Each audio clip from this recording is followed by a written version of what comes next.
الوصفة اللي هنعملها النهاردة إن شاء الله مع بعض بالخامات اللي باشتغل بيها النهاردة دي، أول مرة أعملها على قناتي. اتعملت كتير أوي على قنوات كتير جدًا، لكن بالنسبة لي أنا أول مرة أعملها. عملتها زمان على القناة القديمة، وكانت برضه من الصابون البلدي اللي إحنا بنعمله، اللي هو أنتِ لو صنعتيه عندِك في البيت بخطوات مضبوطة ومقادير مضبوطة، عمرِك ما هتحتاجي تشتري منتجات زي اللي هنعملها النهاردة من برّه. ليه بقى؟ لإن الصابونة دي كافية ووافية. هتنضف لك كل ما هو متعلق بعملية التنظيف أصلا اليوم اللي بتعمليها في بيتك، من أول المواعين اللي بتغسليها لحد الحمام والأرضيات والسيراميك. كل ده هتنضفيه بالصابونة دي بدون ما تحتاجي أي منتجات من بره. انت طلبت مني الوصفة وأنا هعملها لك، طلبت إنها تكون بمكونات من البيت، لكن وصفة النهاردة لازم تشتري لها المكون ده. المكون ده بيتباع في الصيدلية، وده السهل والمتاح بالنسبة لك، لكن أساس تصنيع الوصفة بتاعت النهاردة بنفس المكون بس من عند محلات بيع الخامات، بيكون بتركيز أعلى بس مش هيكون سهل تجيبيه. ماما حاضر حاضر نعم. حاضر عايزة ايه؟ برر تشربي؟ يبي ط- طب هاتي المي. مية هاتي يلا. تيموني استني. استني استني شوية. استني شوية. الله. الله لسه يا دوب هقول سلام عليكم، سمعتوا بقى اللي انتوا الحوار اللي حصل ده كله، فيا دوب بس وديتها لوالدتها وهنكمل تسجيل الفيديو. بصوا بقى، انا حبيت اسيب لكم المقطع ده عشان يعني تحسوا معانا بقد ايه الحفيد بيكون غالي عليكم قوي، لدرجه لو انتوا بتعملوا اي حاجه في الدنيا هتسيبوها عشان خاطره. انا عملت ايه؟ خدت 3 لتر ميه، ضربت فيهم معلقتين كبار من ملح الليمون وكوبايه كبيره من الخل، بس ممكن نحتاج خل تاني. وممكن ملح الليمون اللي معايا النهارده مرطب شويه مكتل كده، فانا عايزاكي تجيبي ملح ليمون طازه وتحطي معلقتين كبار مليانين.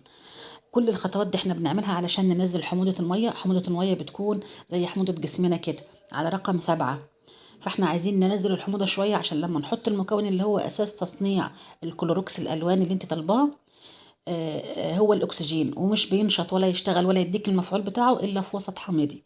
فعشان كده هننزله بإيه؟ يا بملح الليمون، يا بالخل، يا بحمض السلفونيك. فالموجود عندك في البيت الخل وملح الليمون، ده بسيط. احنا كده معانا 3 لتر كلوروكس ألوان، في منتهى الجمال. تستعملوهم بقى لغسالتك الاوتوماتيك والعاديه، ما فيهمش رغوه خالص، لكن احنا عن الغساله بتاعتنا فوق اوتوماتيك، وانا بفترض ان غسالتك زي غسالتي كده او عاديه او نص حتى. فانت محتاجه بقى ريحه ورغوه في الوصفه. هتاخديهم منين؟ يا اما من الصابون السائل، يا اما من كلوروكس الالوان السايب، يا اما من البرسيل الجل، يا اما من المسحوق البودر، يا اما حتى كيس شاور. اي حاجه تديكي رغوه، اللي موجود عندك اشتغلي بيه. انا كنت جايبه من عند بتاع المنظفات نص لتر كلوروكس الوان عشان اعزز بيه الوصفه ويديني اللون اللي انت شايفاه ده. وكنت جايبه كمان نص كيلو صابون سائل شفاف. ضفت الاتنين لان في الاخر هاخد الوصفه دي كلها واحولها لبيرسيل جل، علشان انا مش بستعمل كلوروكس الالوان، انا بستعمل الصابون البلدي بتاعتي اللي بتشيل لي البقع بنفس كفاءه كلوروكس الالوان. عايزه اقول لك ان في بقع بتكون صعبه جدا مش بيشيلها لا كلوروكس الالوان ولا حتى الصابون البلدي، لازم تجيب لها كيس الفانيش. ايوه الفانيش مقاطعه، وانا عارفه ان الفانيش مقاطعه، قلت لكم قبل كده المنتجات دي كلها عندي من زمان، لان بجيبها بكميات كراتين مقفوله، فعندي بواقي مش هرميها، هستفيد منها لان انا شارياها بفلوس اصلا. والكيس ده انا كنت عامله معاكم منه صابون اللي احنا عملناه بالكلوروكس والبريكس والفانيش، فاكرينه؟ عملناه بطريقتين. لو ما عندكيش فانيش، وانا بفترض ان انت ما عندكيش وان انت تبع المقاطعه يعني، فانت هتجيبي كيس كلوروكس الوان، او قصدي كيس بريكس. فاكرين انتوا البريكس؟ احنا اشتغلنا بيه كبديل وكان ممتاز جدا. هتاخدي نفس النتيجه دي. عشان بس نعزز الوصفه بتاعتنا، احنا حاطين لها اضافات عاديه ومش المكونات الاصليه بتاعتها اللي هي التجاريه، فعايزينها بنفس الكفاءه. الكيس ده هيديكي نفس الكفاءه.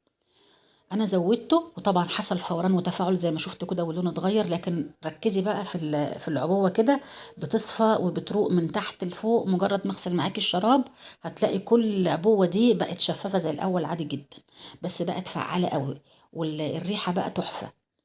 طبعا انت شفت في المقطع اللي فات ده وانا ما كلمتكيش عنه، انا ضفت نص كيس اوكسي بلاك ده عشان هيخلي الريحه بتاعت الكودروكس اللي انت عاملاه زي الجاهز وافضل منه كمان، وهتفضل ثابته في الهدوم. شايفين النتيجه عامله ازاي؟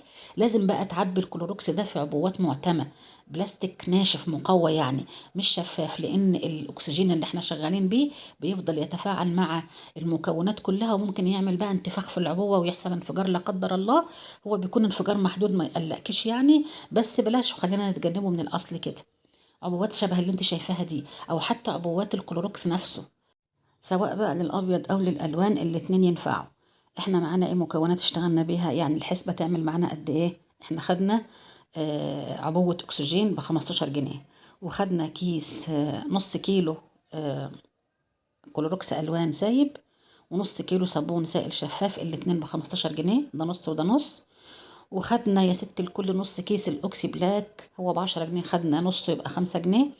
وشوية ملح ليمون وشوية خل يعملوا لهم كمان 5 جنيه، يعني التوتال بتاعنا كله 40 جنيه، هنعمل بيهم 4 لتر، كفاءتهم ما تقلش عن كفاءة الكودروكس الجاهز.